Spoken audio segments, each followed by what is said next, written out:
Kapolri pimpin sertijab dan pelantikan pejabat tinggi di Mabes Polri. Meriahkan HUT ke-80 Republik Indonesia dengan transplantasi terumbu karang di Muara Badak, Kutai Kertanegara, Kalimantan Timur. Halo, selamat pagi pemirsa setia Berita Nasional TV. Senang sekali Berita Nasional Pagi kembali hadir menyapa Anda. Selain 3 berita utama tadi, akan ada informasi lainnya yang akan kami sajikan untuk Anda. Bersama saya, Ajeng Tiara. Kita awali dengan informasi yang pertama. Pemirsa, Kapolri Jenderal Polisi Listio Sigit Prabowo melantik dan melakukan serah terima jabatan sejumlah pejabat tinggi Polri Selasa siang.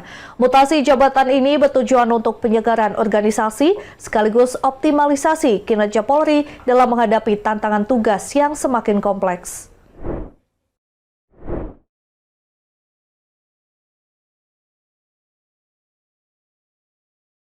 Dalam upacara yang berlangsung di Mabes Polri, Komjen Pol Dr. Andes Wahyu Widoda resmi dilantik menjadi Inspektur Pengawasan Umum Irwasum Polri. Selain itu, Irjen Pol Adi Derian Jaya Marta juga dilantik sebagai Kapolda Sulawesi Barat. Sementara itu, sejumlah pejabat tinggi Polri melaksanakan serah terima jabatan. Komjen Pol Wahyu Widada yang sebelumnya menjabat Kabar Eskrim kini digantikan oleh Komjen Pol Syahardiantono yang sebelumnya menjabat Kabaintel Kam Polri. Posisi Kabaintel Kam kemudian dipercayakan kepada Komjen Pol Ahmad Wiyagus yang sebelumnya menjabat Astama Ops Kapolri. Jabatan Astama Ops Kapolri kini ditempati oleh Komjen Pol Muhammad Fadil Imran yang sebelumnya menjabat Kabahar Kam Polri. Untuk posisi Kabahar Kam Polri diisi oleh Irjen Pol Karyoto yang sebelumnya merupakan Kapolda Metro Jaya. Jabatan Kapolda Metro Jaya kemudian digantikan oleh Irjen Pol Asep Edi Suheri. Karopenmas Divisi Humas Polri Brigjen Pol Truno Yudo Wisnu Andiko menegaskan bahwa rotasi dan mutasi di tubuh Polri merupakan bagian dari dinamika organisasi untuk meningkatkan kinerja. Selain itu, rotasi ini juga sekaligus penyesuaian kebutuhan organisasi dalam menghadapi tantangan tugas yang semakin beragam. Ia juga menambahkan dengan adanya rotasi ini diharapkan setiap pejabat yang baru dapat segera menyesuaikan diri dan melanjutkan program kerja yang sudah ada, serta menghadirkan pelayanan yang lebih baik kepada masyarakat. Dari Jakarta, Tim Liputan Berita Nasional TV. Ya, Ketua MPR RI Ahmad Muzani mengatakan pihaknya berharap tambahan anggaran sebesar 335 triliun rupiah yang dialokasikan untuk program makan bergizi gratis dapat dimaksimalkan pemanfaatannya. Muzani mengatakan Presiden Prabowo Subianto berharap nilai manfaat yang disarankan masyarakat dari program tersebut lebih banyak, sehingga perlu anggaran yang cukup besar. Pemerintah mengumumkan bahwa anggaran makan bergizi gratis atau MBG akan mengalami kenaikan sebesar 335 triliun pada tahun 2026 mendatang. Hal tersebut disampaikan Presiden Prabowo Subianto saat membacakan nota keuangan di Kompleks Parlemen Senayan, Jakarta pada beberapa waktu lalu. Menanggapi kenaikan anggaran MBG tersebut, Ketua MPR Ahmad Muzani mengatakan hal itu dilakukan agar manfaat MBG dapat dirasakan dengan jumlah siswa yang banyak. Muzani berharap dengan adanya kenaikan anggaran ini, Badan Gizi Nasional dapat bisa lebih maksimal agar MBG tetap tepat sasaran. Itu yang meningkat, Pak. Memang yang harapan Presiden dan harapan kita semua pada penggunaan anggaran tahun depan, tahun 2026 ya. Nilai manfaat yang dirasakan dari makan bergizi gratis itu jumlahnya lebih banyak orang, lebih banyak siswa yang bisa menikmati siswa. Dari Jakarta, Natasha Alko, Ade Chandra, Berita Nasional TV. Sementara itu, Menteri Dalam Negeri Muhammad Tito Karnavian menegaskan Kementerian Dalam Negeri sebagai poros pemerintahan berperan penting dalam mengawal berbagai program prioritas nasional yang dicanangkan Presiden Prabowo Subianto. Hal ini mengingat program tersebut berkaitan dengan pemerintah daerah yang berada di bawah pembinaan dan pengawasan Kemendagri. Hal itu disampaikan Mendagri saat menjadi pembicara kunci pada seminar nasional dalam rangka Hari Ulang Tahun ke-80 Republik Indonesia dan Kemendagri bertajuk Kemendagri Berbakti untuk Negeri. Kegiatan ini berlangsung secara hybrid dari Gedung Sasana Bakti Praja, Kantor Pusat Kemendagri Jakarta, Selasa siang. Menurut Tito Karnavian, peran Kemendagri menjadi sangat penting, terutama dalam peran sebagai pembina dan pengawas pemerintahan daerah. Lebih lanjut, Mendagri menerangkan berbagai upaya yang telah dilakukan Kemendagri dalam menyukseskan program prioritas nasional. Salah satunya program penyediaan 3 juta rumah bagi masyarakat berpenghasilan rendah. Keterlibatan Kemendagri juga mencakup upaya pengendalian inflasi daerah. Kemendagri rutin menggelar rapat koordinasi pengendalian inflasi daerah setiap minggu yang melibatkan kementerian dan lembaga serta diikuti Pemda. Tak jarang, Kemendagri juga menerjunkan tim ke daerah yang angka inflasinya dinilai tinggi. Dari Jakarta, Tim Liputan Berita Nasional TV. Dan ini selalu akan terjadi zero sum game ketika desentralisasinya diperkuat. Pemirsa, pemerintah Kabupaten Yahukimo sukses menggelar upacara peringatan HUT Kemerdekaan Republik Indonesia ke-80. Dalam momen tersebut, Bupati Yahukimo Didi Musyahuli mengajak masyarakat untuk menyukseskan program Presiden, mulai dari program makan bergizi gratis, ketahanan pangan, hingga program koperasi merah putih.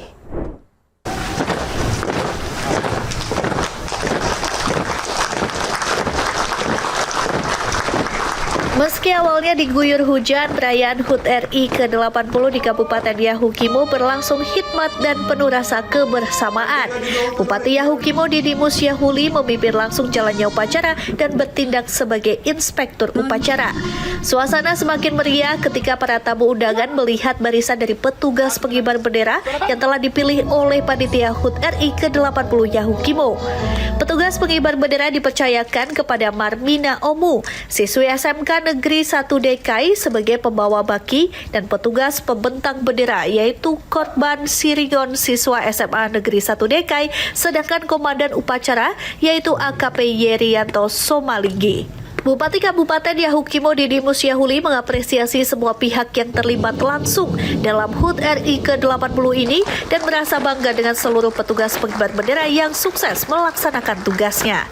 Di momen ini juga Bupati Didi Mus mengajak kepada semua pihak untuk menyukseskan program pemerintah pusat yaitu makan bergizi gratis, pembangunan rumah sehat, dan koperasi desa. Suatu apapun, program pemerintah masih tetap dengan visi misi Kabupaten Yahukimo, yaitu Yahukimo Sehat, Yahukimo Cerdas, dan Yahukimo Mandiri.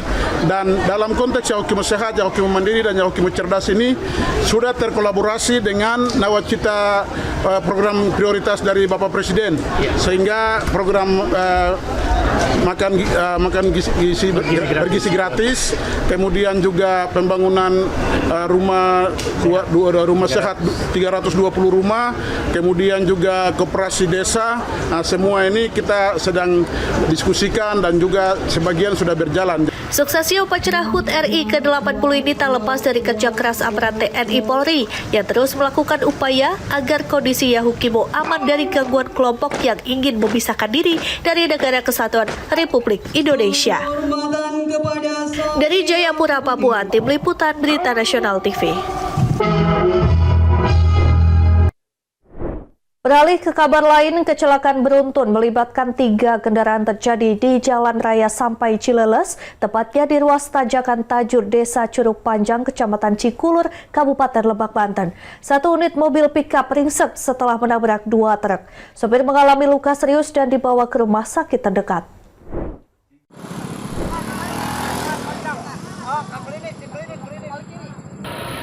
Seperti inilah kondisi di lokasi kejadian yang berada di Jalan Raya Sampai Cileles, tepatnya di ruas tanjakan Tajur, Desa Curug Panjang, Kecamatan Cikulur, Kabupaten Lebak, Banten.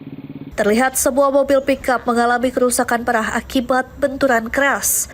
Bagian depan kendaraan ringsek, sementara muatan pisang yang dibawanya berhamburan di jalan. Peristiwa bermula ketika sebuah mobil pickup bernomor polisi A8107MN yang mengangkut hasil bumi diduga mengalami remblong saat melintas di tanjakan tersebut. Kendaraan kemudian menabrak truk bermuatan material dengan nomor polisi A8435XY serta sebuah dump truk pengangkut pasir B9389KYZ. Sang sopir menderita luka cukup serius dan segera dilarikan ke rumah sakit untuk mendapatkan perawatan medis. Salah seorang warga mengatakan ada mobil yang tidak kuat menaiki tanjakan dan akan diderek. Namun tiba-tiba dari arah atas mobil pickup pembawa pisang diduga remnya blong, lalu langsung menabrak truk material dan sebuah tronton. Kejadiannya ini kan ada mobil tronton tuh lagi mau narik mobil yang kecelakaan.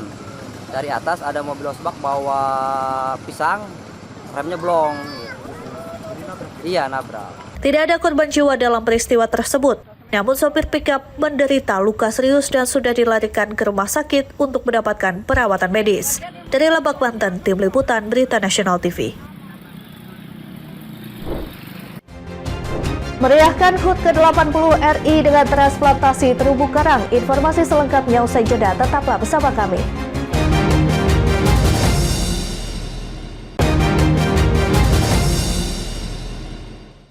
Terima kasih Anda masih menyaksikan Berita Nasional Pagi. Pemirsa, sejumlah komunitas selam di Kabupaten Kutai Kartanegara punya cara berbeda dalam meramaikan perayaan Hari Kemerdekaan Republik Indonesia. Kemeriahan itu tidak di darat, tapi di dasar laut. Tak hanya membentangkan merah putih, mereka juga melakukan transplantasi terumbu karang. Semangat nasionalisme itu diwujudkan dengan upaya penyelamatan ekosistem pesisir.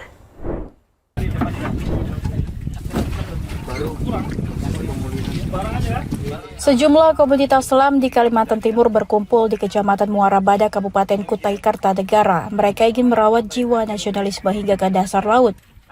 Semangat Hari Kemerdekaan diwujudkan dalam upaya menjaga ekosistem pesisir laut Kalimantan Timur. Sekitar 30 penyelam dari berbagai komunitas selam berkumpul menggelar aksi sosial untuk ikut meramaikan laut memeriahkan Hari Ulang Tahun Republik Indonesia. Perairan laut di sini memang pernah rusak parah akibat aktivitas penangkapan ikan yang merusak. Kasus bom ikan dan alat tangkap tak ramah lingkungan dulu sering terjadi di sini. Semangat nasionalisme para penyelam kemudian diwujudkan dengan upaya rehabilitasi terumbu karang. Tentu saja terumbu karang yang baik akan membuat ekosistem pesisir laut juga baik, sehingga nelayan akan semakin mudah mencari ikan. Penyelam tak lupa mengibarkan bendera merah putih selama aktivitas penyelaman. Ini menjadi simbol bahwa semangat nasionalisme harus diwujudkan dengan menyelamatkan bumi Indonesia. Transplantasi karang bukan hanya menghidupkan kembali ekosistem laut, tetapi menjaga habitat ikan, melindungi pesisir dari abrasi, mendukung perikanan berkelanjutan hingga membuka peluang ekowisata. Upaya ini sekaligus menjadi cara nyata menumbuhkan kesadaran bersama untuk melestarikan laut. Bahwa konteks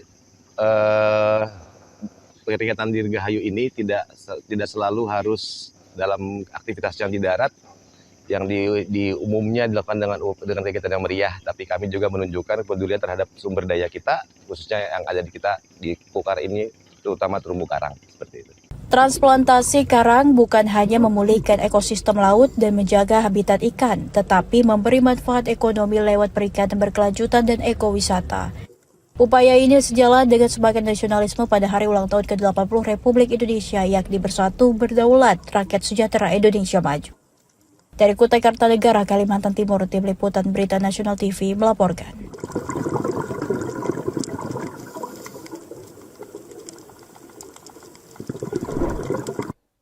Informasi selanjutnya, seorang penumpang KMP Mufida dilaporkan jatuh dari atas kapal yang berlayar dari Pelabuhan Bakauheni Lampung menuju Pelabuhan Merak, Banten. Hingga kini, tim SAR gabungan masih melakukan pencarian terhadap korban yang saat jatuh terekam oleh CCTV kapal tersebut.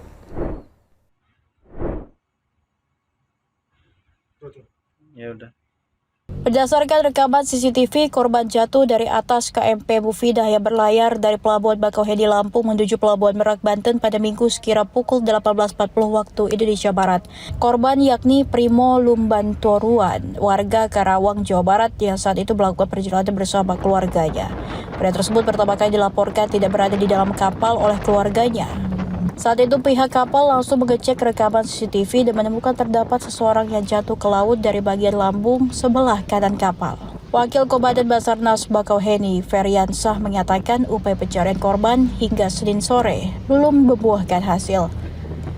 Pencarian akan dilanjutkan pada Selasa sekitar perairan Pelabuhan Bakauheni menggunakan kapal RIB 03 Lampung. Pencarian masih nihil dan kami sudah melaksanakan pencarian sesuai dengan SARMED Prevention yang diberikan oleh Basarnas Lampung, kantor SAR Lampung, namun belum ada terdapat tandas korban. Kami sudah berkoordinasi pada para nelayan atau kapal-kapal untuk melihat adanya tandas korban agar segera melaporkan. Dari Lampung Selatan, Lampung, Tim Liputan Berita Nasional TV melaporkan.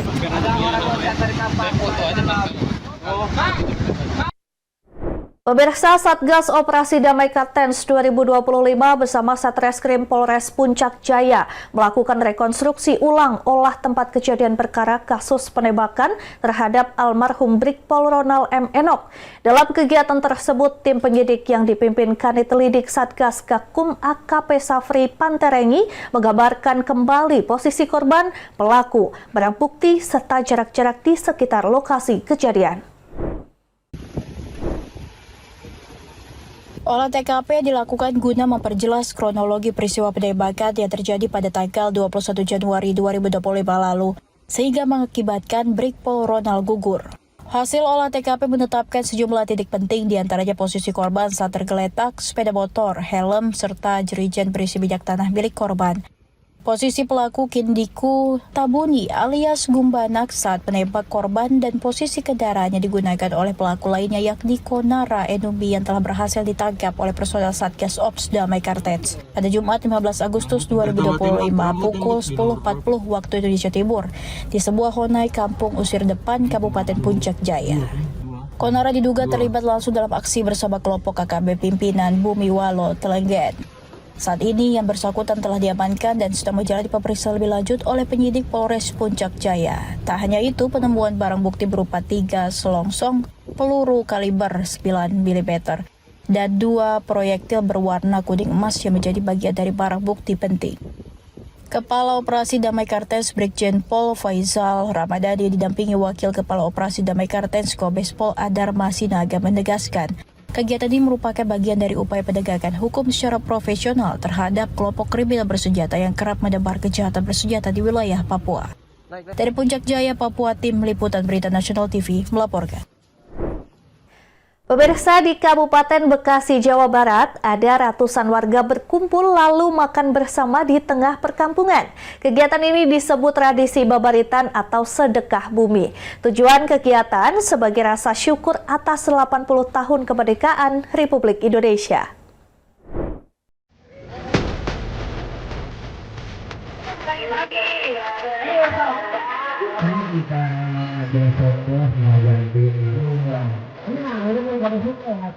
Berbagai cara dilakukan untuk mengekspresikan diri sebagai rasa syukur merayakan Hari Kemerdekaan Indonesia. Di Desa Cipayung, Kabupaten Bekasi, Jawa Barat, ada ratusan warga menggelar tradisi babaritan atau sedekah bumi sebagai puncak perayaan Hari Ulang Tahun ke-80 Republik Indonesia. Di sini, warga berkumpul membawa aneka makanan dari nasi tumpeng, buah-buahan hingga berbagai olahan hasil bumi. Lalu makanan disusun rapi di tengah perkampungan sesuai slogan kampung, yakni Ciamik, Ciranggon Asri Menarik. Sebelum makan bersama, masyarakat menggelar doa bersama dipimpin pemangku adat. Begini, kalau bahasa Sundanya itu adalah suatu rasa syukur kepada Tuhan Yang Maha Esa atas rezeki yang diberikan, kesehatan gitu terhadap warga kampung Ciranggon. Kebetulan memang warga kampung Ciranggon itu banyaknya kaum petani. Ini tradisi yang sudah cukup lama, Bang. Jadi diteruskan. Momen 17-an ini satu, kita bersyukur karena Hari Kemerdekaan. Kedua, kemarin itu kita beberapa bulan itu mempersiapkan kampung bersih. Ada lomba kampung bersih. Sebenarnya lomba kampung bersih itu cuma momentum ya. Sebenarnya warga masyarakat Ciranggon itu dari dulu kita selalu mengadakan kerja bakti bareng-bareng. Nah, momentumnya pas nih. Pas ada Hari Kemerdekaan, setelah kemarin kampung bersih. Yuk kita ngadainnya pas tanggal 18 Agustus, pas hari libur, masyarakat semua pada libur kerja, semua kumpul bersama. Sebagai informasi, tradisi babaritan atau sedekah bumi merupakan budaya turun-temurun dilakukan masyarakat Ciranggon selama bertahun-tahun.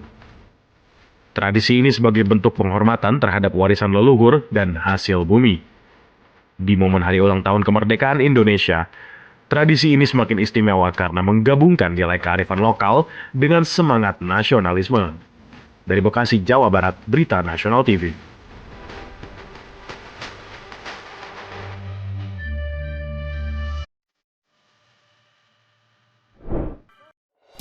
Pemirsa, informasi tadi sekaligus mengakhiri jumpa kita. Demikian Berita Nasional Pagi telah menemani Anda. Saya Ajeng Tiara beserta kru yang bertugas pamit undur diri. Terima kasih dan sampai jumpa.